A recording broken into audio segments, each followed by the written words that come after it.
Welcome to Ramana digital media friends.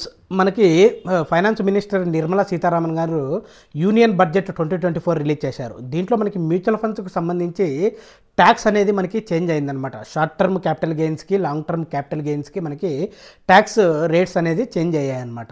So అవి ఏ విధంగా చేంజ్ అయ్యాయి మ్యూచువల్ ఫండ్స్కి సంబంధించి అనేది ఈ వీడియోలో మనం డిస్కస్ చేస్తామన్నమాట. కాబట్టి నేను ఈ వీడియోలో ఎలా చేశానంటే ఒక టేబుల్ ఫార్మాట్ క్రియేట్ చేసి టేబుల్ ఫార్మాట్లో నీట్గా మీకు అండర్స్టాండబుల్ ఉండే విధంగా ఈ వీడియోని క్రియేట్ చేయడం అనేది జరిగిందనమాట. కాబట్టి ఎక్కడ స్కిప్ అవ్వకుండా వీడియో చూడండి. ఈ టేబుల్ ఫార్మాట్ వల్ల ఏంటంటే మీకు క్లారిటీగా మీ మైండ్కి ఎక్కే విధంగా నేను ఈ టేబుల్ ఫార్మాట్ అనేది డిజైన్ చేశాను అనమాట. Okay, let's go for the video. Friends, మనం ట్యాక్సేషన్ మ్యూచువల్ ఫండ్స్ గురించి ఇక్కడ డిస్కస్ చేస్తామన్నమాట. కాబట్టి మీరు జాగ్రత్తగా గమనించండి. మ్యూచువల్ ఫండ్స్లో షార్ట్ టర్మ్కి ఏ విధంగా చేంజ్ అవుతాయి, లాంగ్ టర్మ్కి ఏ విధంగా చేంజ్ అవుతాయి అనేది కూడా మనం డిస్కస్ చేస్తాం అనమాట. ఇక్కడ టేబుల్ ఫార్మాట్లో మీకు చెప్పినాను కదా, టేబుల్ ఫార్మాట్లో మనం చేయడం అనేది జరిగింది. ఒకసారి దాన్ని చూద్దాం అనమాట. ఇక్కడ చూడండి. సో టేబుల్ ఫార్మాట్లో నేను అంతా మనకి ఫైండ్ అవుట్ చేశాను. ఒకసారి చూడండి.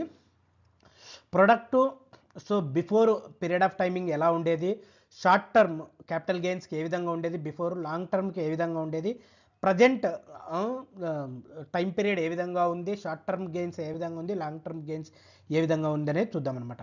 So first equity oriented mutual funds ఏవైతే ఉన్నాయో సో వాటికి వచ్చేసి 12 మంత్స్కి మనకి 15% ఉండేదన్నమాట. గ్రేటర్ దాన్ 12 మంత్స్కి వచ్చేసి మనకి 10% ఉందన్నమాట. అది కాస్త మనకి యూనియన్ బడ్జెట్ 2024లో ఏమైపోయిందంటే సో 15% కాస్త 20% అయ్యింది, 10% కాస్త 12.5% అయ్యిందనమాట. సో ఇది లాంగ్ టర్మ్ క్యాపిటల్ గెయిన్స్కి, ఇది షార్ట్ టర్మ్ క్యాపిటల్ గెయిన్స్కి. సో ఇది మెయిన్ మనకి మ్యూచువల్ ఫండ్స్లో ఉండే వాళ్ళకు సో ఇది మీరు జాగ్రత్తగా గమనించాలన్నమాట. షార్ట్ టర్మ్కి మనకి ఎర్లియర్ 15% ఉండేది, ఇప్పుడు 20% అయ్యింది. సో లాంగ్ టర్మ్ క్యాపిటల్ గెయిన్స్కి 10% ఉండేది, 12.5% మనకి అయిందనమాట. అదేవిధంగా మనకి స్పెసిఫైడ్ మ్యూచువల్ ఫండ్స్, కొన్ని మ్యూచువల్ ఫండ్స్ ఉంటాయి. అవి వచ్చేసి దాంట్లో డెట్ ఫండ్స్లో మనకి 65% హోల్డింగ్స్ ఉంటాయి. అలాంటి వాటికి వచ్చేసి సో షార్ట్ టర్మ్కి వచ్చేసి స్లాబ్ రేట్ అంటే ఏంటంటే ఇన్కమ్ బేస్ మీద ఉంటుందన్నమాట ట్యాక్స్ అనేది. సో స్లాబ్ రేట్ మనకి ఏ విధంగా అప్లై అవుతుందంటే అక్కడ ఉన్న ఇన్కమ్ను బట్టి ట్యాక్స్ అప్లై అవుతుందన్నమాట. అప్పుడు మనకి షార్ట్ టర్మ్లో అలా ఉండేది, లాంగ్ టర్మ్లో అలా ఉండేది. ప్రజెంట్ టైం పీరియడ్ అప్పుడు ఏముండేదంటే లాంగ్ టర్మ్కు 36 మంత్స్ అనమాట. అంటే మనకి 3 years ప్లస్ ఉండేది. ఇప్పుడు దాన్ని కాస్త మనకి 24 మంత్స్ అనేది చేశారనమాట. So 24 months. So slab rate same ఏ విధంగా చేంజ్ అవ్వలేదు, ఆ విధంగానే ఉంది. ఓన్లీ టైం పీరియడ్ అనేది చేంజ్ అయిందనమాట. ఎర్లియర్ 36 మంత్స్, 24 మంత్స్ అనేది. సో ఇది వచ్చేసి మనకి ఈక్విటీ F1 అంటే ఫండ్స్ ఆన్ ఫండ్స్ అంటారనమాట. సో ఈ ఫండ్స్ ఆన్ ఫండ్స్ అనేది ఏందనేది మనము గోయింగ్ ఫార్వర్డ్ ఒక వీడియో కూడా చేస్తాం. Present equity funds on funds ఏ విధంగా ఉండేదంటే 36 మంత్స్ ఉంటే ప్రజెంట్ వచ్చేసి 24 మంత్స్ ఉంది. ఇక్కడ slab rates based on slab rates ఉండేది. సో షార్ట్ టర్మ్కి స్లాబ్ రేటే ఉంది, కానీ లాంగ్ టర్మ్కి వచ్చేసి 12.5%గా చేంజ్ చేశారనమాట. సో 12.5%.